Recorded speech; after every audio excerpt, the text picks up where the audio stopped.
There's a voice in your head that never stops talking. It's been narrating your life for so long, you've forgotten it isn't you. And the moment you realize this, everything changes. You wake up, and before your eyes have fully opened, it begins. What do I have to do today? Did I say the wrong thing yesterday? What if they think I'm... The voice doesn't wait for permission. It doesn't ask if you're ready. It simply begins like a radio you never turned on, playing a station you never chose. And here's the thing. Most people spend their entire lives believing that voice is them. That the stream of commentary running through their mind from morning until night is their identity, their self, their soul. But it's not. What you call overthinking is not a flaw in your design. It's not a sign that something is broken inside you. It's simply what happens when the mind mistakes itself for the master, when thinking, which is meant to be a tool, becomes the architect of your entire reality. Let me ask you something. When you're overthinking, where are you? Not physically, but you. The one aware of the thoughts, the one watching the spiral, the one who feels tired of it all. You're there, aren't you? Quietly observing, witnessing the storm, but not being the storm. That's the first crack in the illusion. Because if you can watch yourself overthink, then you are not the overthinking. You are the space in which it happens. You are the sky, not the weather. But the mind doesn't want you to know this. The mind wants to convince you that it is you, that without it, you would cease to exist. And so it works over time. It analyzes, it predicts, it replays. It rehearses conversations that will never happen and rewrites ones that already did. It does this because it believes it's keeping you safe.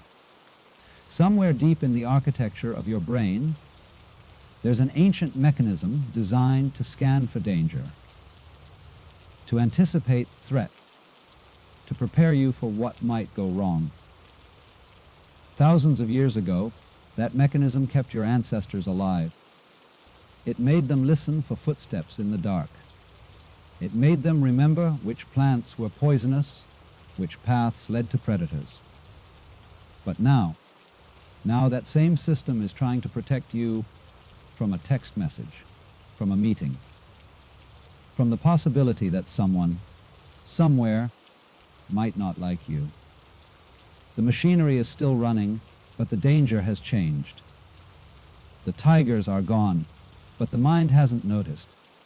It's still scanning, still preparing, still building scenarios in which you might be harmed, rejected, misunderstood, left behind.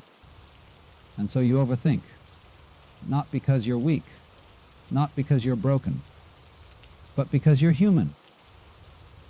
Because your mind is doing exactly what it was designed to do, it just doesn't know the war is over. But here's where it gets deeper. Overthinking isn't just about fear. It's not only the mind trying to protect you from danger. It's also the mind trying to protect you from yourself, from the vagueness of who you actually are, from the life you know, deep down, you're meant to live. Because if you're busy overthinking, you don't have to act. If you're tangled in analysis, you don't have to choose. If you're rehearsing the same internal scripts over and over, you never have to step onto the stage. The mind would rather keep you safe in the prison of maybe than risk the vulnerability of actually being. Think about the last time you wanted to do something meaningful, something true. Maybe it was starting a project, having a difficult conversation, making a change, expressing something real. What happened? The thoughts came rushing in, didn't they? What if it doesn't work? What if I'm not ready? What if I fail? What if they judge me? What if I'm not enough? And in that flood of what ifs, the moment passed, the opening closed, and you stayed where you were safe, small, and quietly aching. This is the quiet tragedy of overthinking. It's not that it makes you suffer, though it does. It's that it keeps you from living. It keeps you circling the same mental loops while life unfolds just beyond the walls of your mind. It keeps you so busy preparing for the future that you miss the only moment you actually have, this one. The Sufis have a saying, "The past is a place of reference, not residence." But the overthinker lives in both the past and the future, never here. Always replaying, always predicting, always anywhere but now. And here's the painful irony. The more you try to think your way into clarity, the more confused you become. The more you try to solve your life with your mind, the more tangled it gets. Because thinking is not the answer to overthinking. Presence is. So why does this matter? Because underneath the overthinking, there's something waiting. Not another thought, not another strategy, not another way to manage or fix or control, but a deeper intelligence, a quieter knowing, a part of you that doesn't need to figure everything out because it already knows. You felt it before. In those rare moments when the mind finally goes quiet, when you're in nature or lost in music, or so absorbed in something that time disappears. In those moments, there's no overthinking. There's just being, just presence, just you, unfiltered and undefended, meeting life as it is. That state isn't a luxury. It's not something reserved for monks or mystics or people who have their lives together. It's your natural state, the one you were born into, the one you return to every time you stop trying so hard. But you've been conditioned to believe that thinking is how you survive, that if you let go of the mental commentary, even for a moment, everything will fall apart. So you grip tighter, you think harder, you analyze more, and the prison walls get thicker. What if I told you that the moment you stop trying to think your way out is the moment the door opens?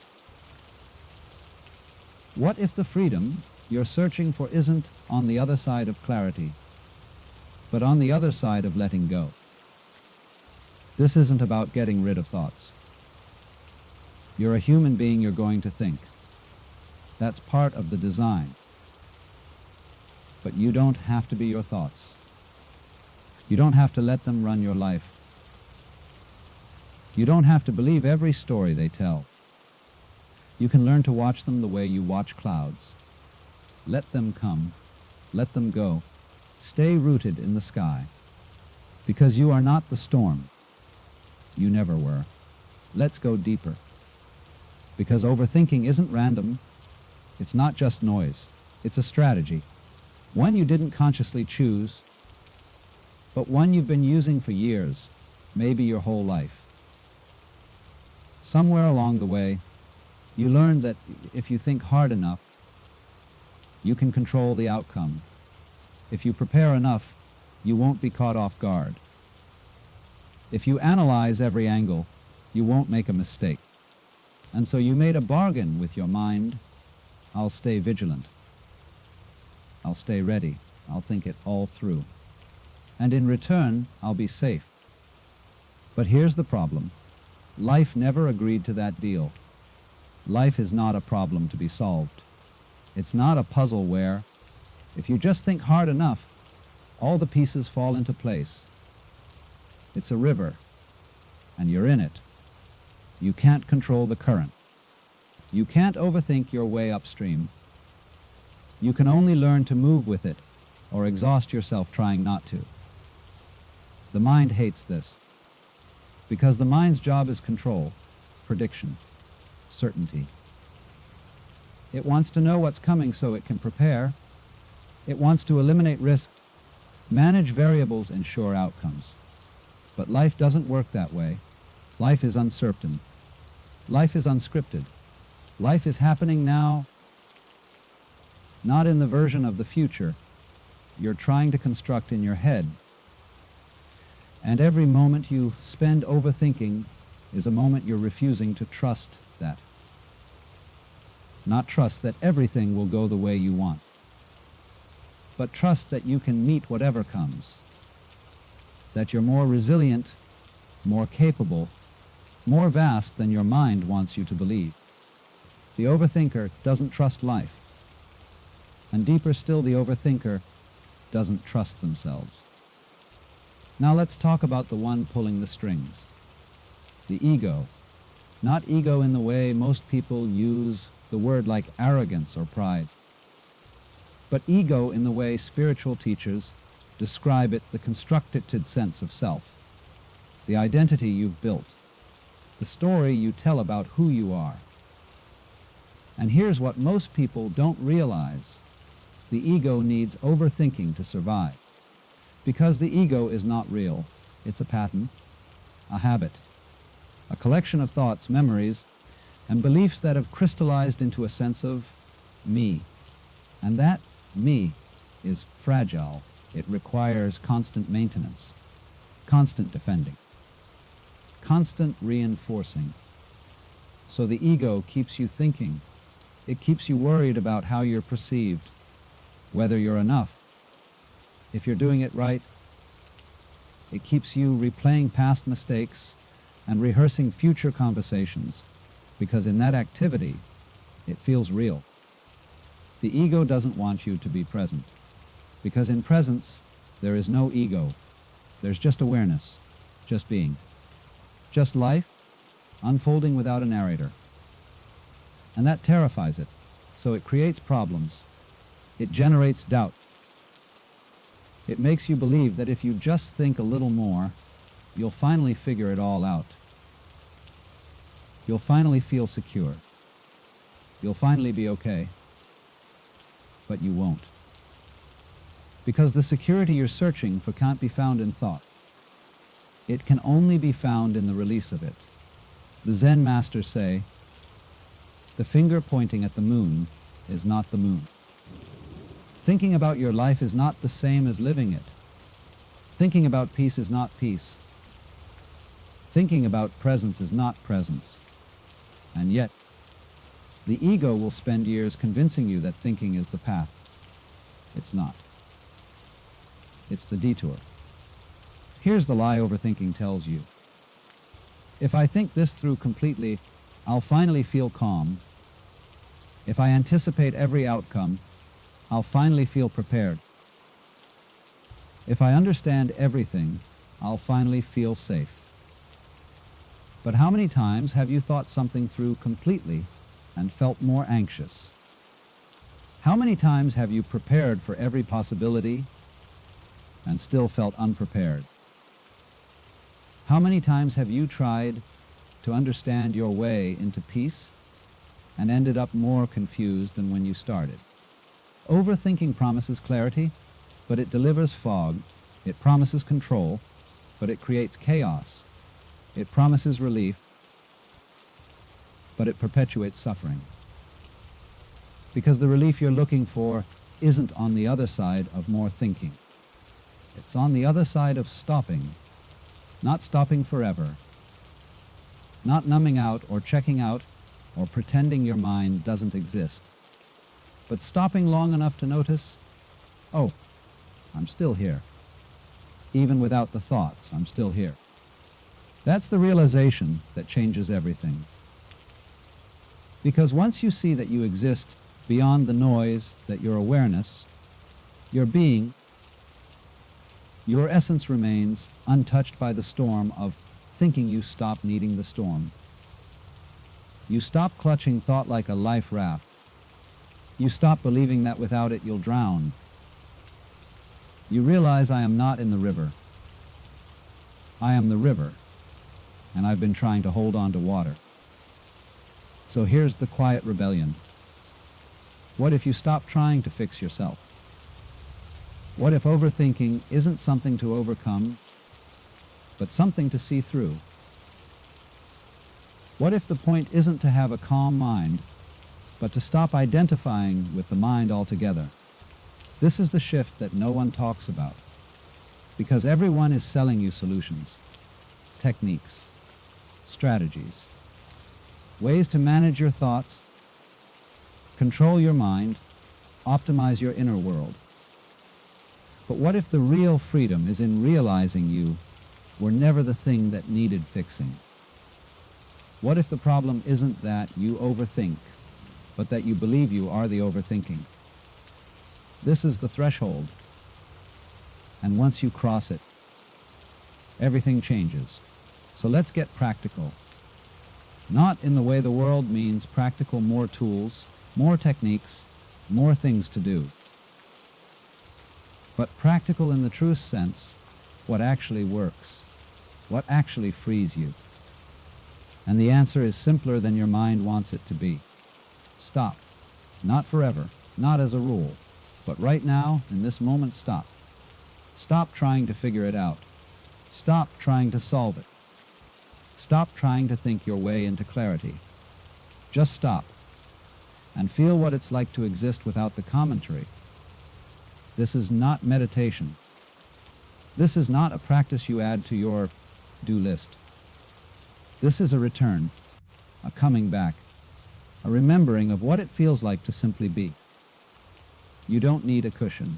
You don't need silence. You don't need the perfect environment. You can do this right now, wherever you are. Feel your body, not as a concept, but as a sensation.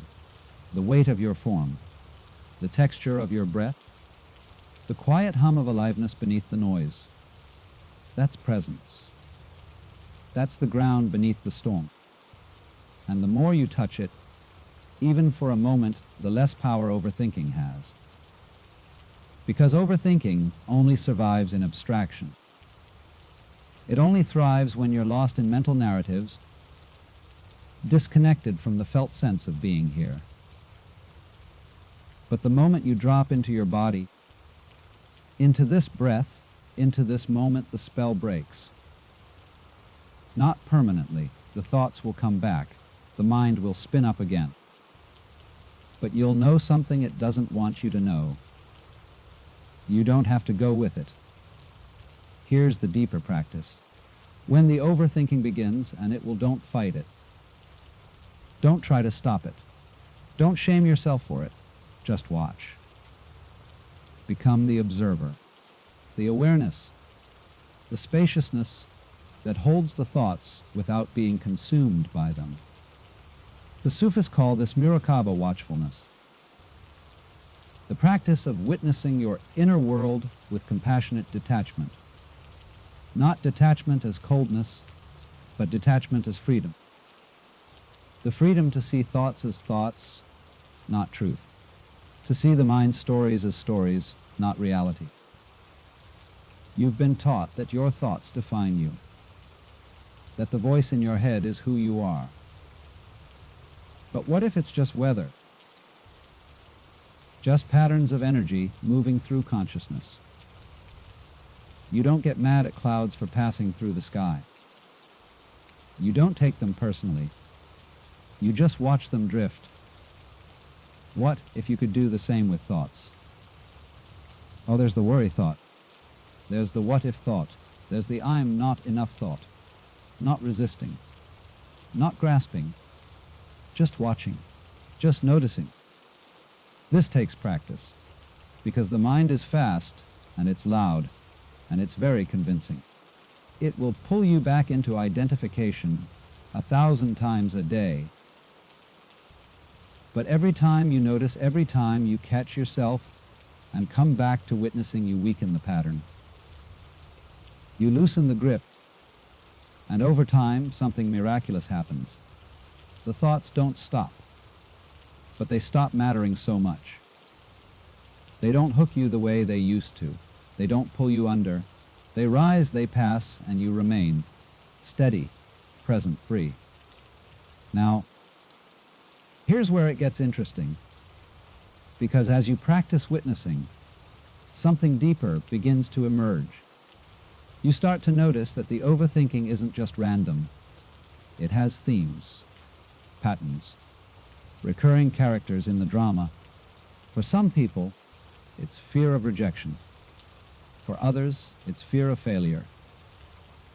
For some, it's the endless need to prove their worth. For others, it's the ache of never feeling like enough. These aren't just thoughts, they're beliefs. Beliefs you absorbed long ago, from childhood, from culture, from the wounds you've carried and the identities you've constructed to survive them. And overthinking is the mind's way of protecting those beliefs, of keeping them alive. Because if you stopped thinking, if you just were, those beliefs would have nowhere to hide. This is the deeper work. Not just witnessing the thoughts, but questioning them. Byron Katie asks, is it true? Can you absolutely know that it's true? That simple question is a blade that cuts through years of conditioning. Is it true that you're not enough? Can you absolutely know that? Is it true that you have to have it all figured out? Can you absolutely know that? Is it true that something is wrong with you? Can you absolutely know that? When you stop and actually investigate, when you bring awareness to the belief, instead of just accepting it, something shifts. The belief loses its power. The story unravels, and beneath it there's space, there's quiet, there's freedom. This is the real liberation. Not managing your thoughts, but seeing through the beliefs that fuel them. And beneath all of it, there's one truth that doesn't change. You are not broken. You never were. Overthinking is not evidence of a flaw. It's evidence of a mind doing what minds do. But you are not your mind. You are the awareness that watches it, the presence that remains when the thinking stops, the stillness that was never disturbed. And the moment you touch that stillness, even once you know, you're home. So what happens when you stop fighting the overthinking? When you stop treating your mind like an enemy to be defeated and start treating it like weather to be witnessed, everything softens, not because the thoughts disappear, because you stop being at war with yourself. You stop believing that peace is something you have to earn by thinking correctly, behaving perfectly, or finally getting your inner world under control. You realize peace was already here, underneath the noise, beneath the storm. And it's been waiting for you this whole time. This is what the mystics have always pointed to, what the Zen masters tried to show with koans and paradoxes, what the Sufis expressed through poetry and longing, that the thing you're searching for is not out there, in the future, after you've figured it all out. It's here, now, in the space between thoughts, in the breath you just took, in the awareness reading these words. It was never hidden. You just stopped looking because you believed the mind when it said, not yet. You're not ready. You don't understand enough. You haven't done the work. But the mind will always say that. It's its job. It's how it stays relevant. But you don't need to wait. You can meet yourself, your real self, the one beyond thought right now. Not as a concept, not as a future achievement, but as a lived experience. Just stop, even for 5 seconds, and feel what it's like to exist without the need to narrate, without the need to fix or solve or figure out. That's the return. Here's what starts to happen when you stop identifying with overthinking. You act. Not because you've thought it all through, not because you finally have all the answers, but because you remember that life is for living, not for endlessly preparing to live. The things you've been putting off, the conversations, the risks, the creative expressions, the vulnerable choices, they start to feel possible again. Not easy, not guaranteed, but possible. Because you're no longer waiting for the mind to give you permission. You're no longer waiting for certainty. You're no longer paralyzed by the need to know how it will all turn out. You start to trust something deeper, not blind faith, but a quiet knowing that you can meet what comes, that you're resilient enough, capable enough. Enough. And that's when life opens. Not perfectly, not without challenge or uncertainty or moments of doubt, but fully. In a way it never could when you were locked inside your head. The irony is this: the life you've been overthinking about, the one you've been trying to protect yourself from, it's already here. It's been here the whole time, waiting for you to stop rehearsing and just show up. And the moment you stop living in your mind and start living in your life, everything changes. Not because your circumstances change, but because you do. You stop being a narrator. You start being a participant. You stop watching your life from the sidelines. You step onto the field. And suddenly, the overthinking doesn't matter as much, because you're too busy living to spend all your time thinking about living. So here's the invitation. Not a rule, not a technique, just an invitation. What if, just for today, you let yourself be uncertain? What if you stopped trying to figure it all out and just trusted that clarity comes through action, not before it? What if you gave yourself permission to not know, to not have the answers, to be in process, in becoming, in the beautiful mess of being human? What if you stopped waiting for the perfect moment, the perfect plan, the perfect version of yourself, and just moved? Not recklessly, not impulsively, but from a place of presence instead of fear. From intuition instead of overthinking. From the part of you that knows even when the mind doesn't. This is the shift. This is the opening. And it doesn't require you to be enlightened or healed or free of all doubt. It just requires you to take one step, one breath, one moment of presence, and then another, and then another. Because freedom isn't a destination, it's a direction. And you're already walking it. Here's what I want you to remember. You are not your thoughts. You are not the voice in your head. You are not the overthinking, the worry, the endless loops of doubt. You are the awareness that holds it all. The sky that watches the weather pass. The stillness beneath the noise. And that has always been untouched, unbroken, whole. You don't need to fix yourself. You just need to remember. And maybe, just maybe, that remembering starts now. You've been looking for peace in all the wrong places. It was never in the next thought. It was in the space between them. And it's been waiting for you all along.